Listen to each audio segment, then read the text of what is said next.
Hey everyone, and welcome to Lesson 3, Analyzing for Tone.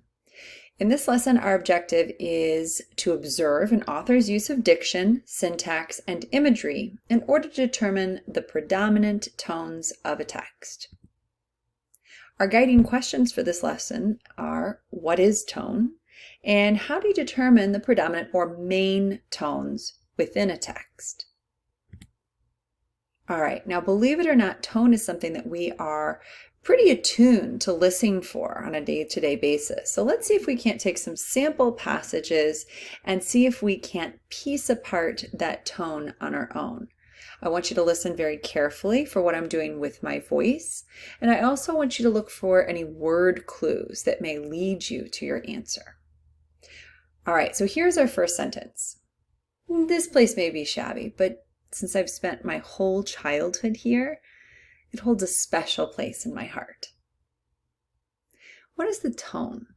Is it optimistic, objective, bitter, sentimental, tolerant, or humorous?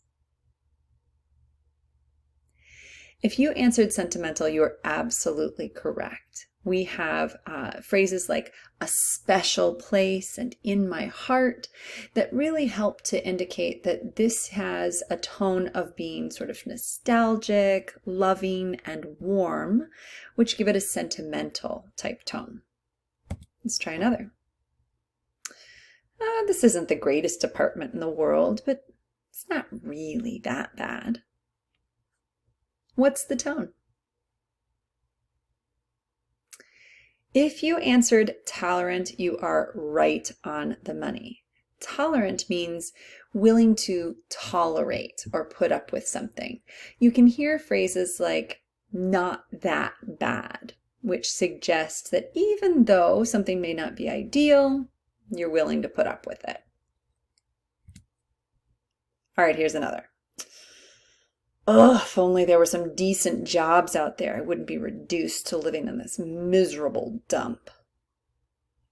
What is the tone here? You're right, there is definitely a bitter tone to this sentence. You can hear the disgust, the frustration, the anger, the dissatisfaction. We have words like reduced to living in this miserable dump, all words with strong negative connotation, which leads us to our answer. All right, how about one more? When we're moving out, we're planning to release 300 cockroaches and 2 mice so we can leave the place exactly as we found it.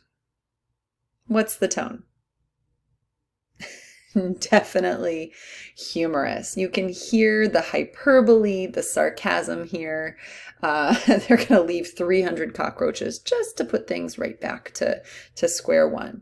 Obviously, the intention here is to be a little bit funny. Excellent. So you can hear how we're already a little bit attuned to analyzing tone within regular spoken English. Now let's talk a little bit more about how this idea applies to our current unit. So what is tone? Tone refers to the writer's attitude or feeling about the audience and or the subject of the text. Now, there may be one predominant tone used throughout a piece, but you want to remember that writers may shift and express different tones at different times and for different purposes.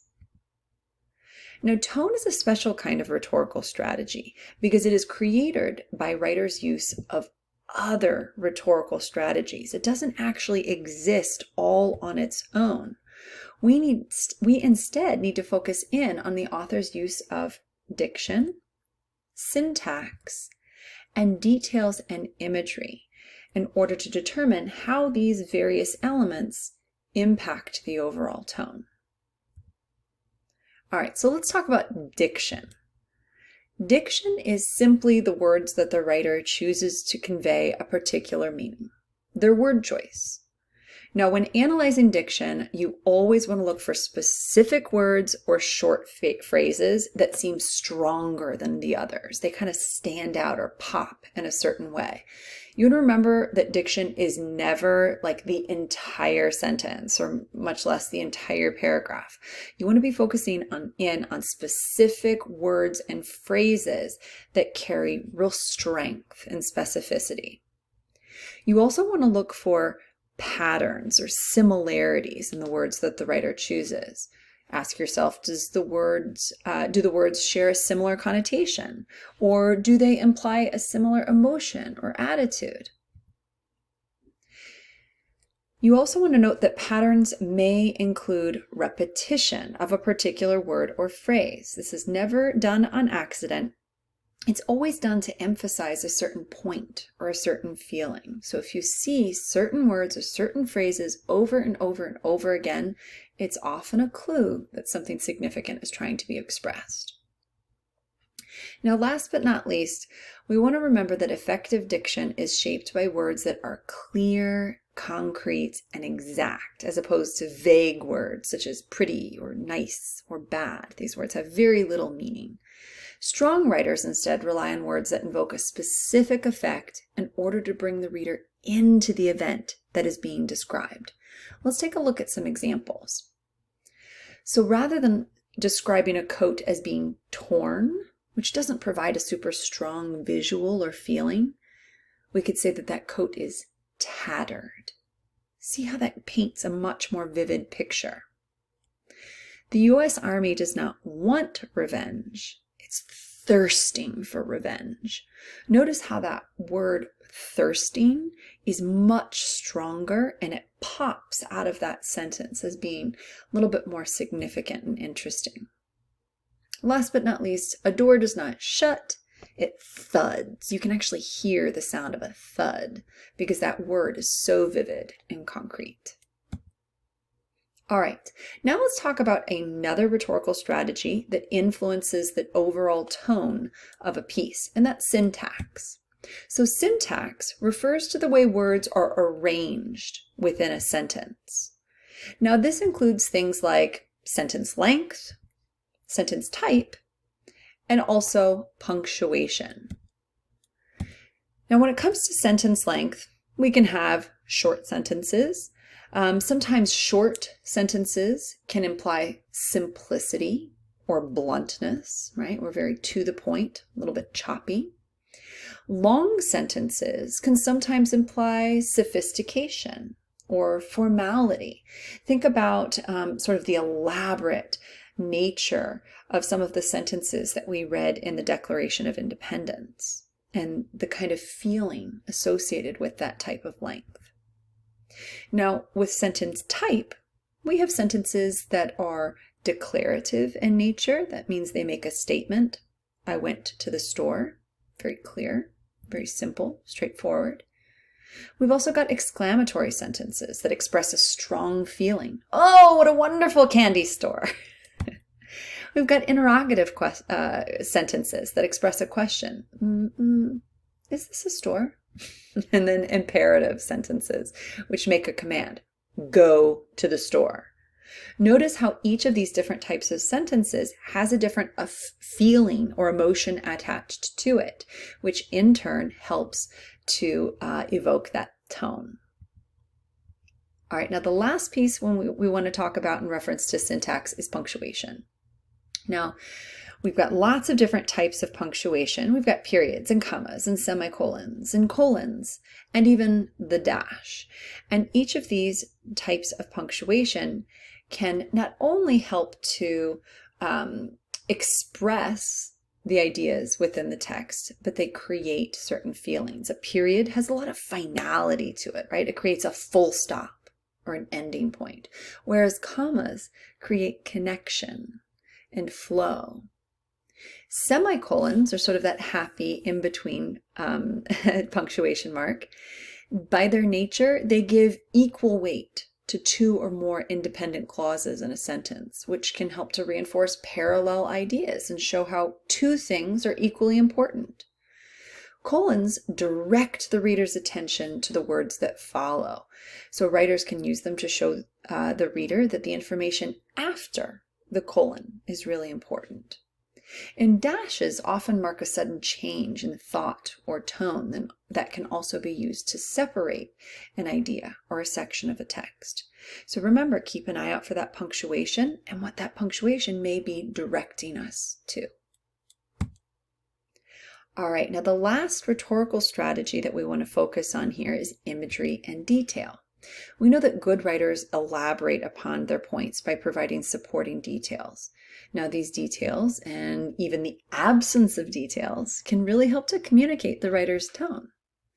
You want to ask yourself, are the writer's details concrete? Are they more fact-based? Are they hard evidence? Or are they more descriptive in nature, such as imagery and metaphors, simile and hyperbole? We can also ask, do these details or descriptions have a positive or a negative connotation? And then a little bit further, all right, does that connotation connect me to a particular emotion that's being expressed? All right, now when you're uncovering the tone, you want to remember that tone is created by any combination of these different elements: diction, syntax, imagery, and detail. It is their collective impact that produces the text's tone or attitude. Now, as you're developing your tone analysis skills, it can be helpful to reference lists of tone words. Sometimes it's much easier to determine that tone by looking at a list of words rather than just trying to pull them out of the vacuum of your mind. So you'll notice that I will always provide these lists to you.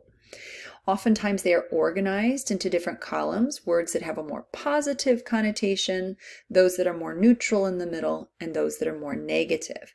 So as you're analyzing the text, if you feel that the predominant tone is more positive or more negative, these columns can really help you to narrow in on the various tones that may be present. Now you want to remember to carefully select the most appropriate tone word, because when it comes to tone, precision is key, right? If you're not sure what a particular tone word means, you definitely want to make sure that you look it up to make sure that it's really appropriately describing the attitude or the emotion that you're trying to express. All right, now let's see if we can't put some of these ideas together by reviewing an excerpt of Frederick Douglass's What to the Slave is the 4th of July. I'm going to ask that each of you take a moment to read this excerpt, and then let's pick apart the diction, the syntax, and some of the imagery used. All right. So here we have some key diction. Notice the contrasts that we see here. Yours, ours, disparity, not included, immeasurable distance. Here we have a strong pattern in which Douglass is really trying to emphasize the distance and the difference between himself and his lived experience and that of his audience. Now let's just focus on his use of interrogative or questioning sentences. Why am I called upon here to speak today? What have I or those I represent to do with your national independence? Notice this strong use of rhetorical questioning, which is really intended to challenge the audience and make them question themselves and think. And then here we have some really beautiful imagery. The sunlight that brought life and healing to you has brought stripes and death to me. Look at the contrasts there. So the freedom of the white Americans that they've received upon their emancipation from Britain brings them sunlight, but it brought stripes and death to the slave. Now here we see a strong tone of stern, scornful, and blunt. And we come to that through the cumulative impact of those details. So in conclusion, remember that tone refers to that attitude of the writer towards their subject and their audience. It's communicated through a multitude of rhetorical strategies. And we want to make sure that we are very, very precise in our choosing of those tone words.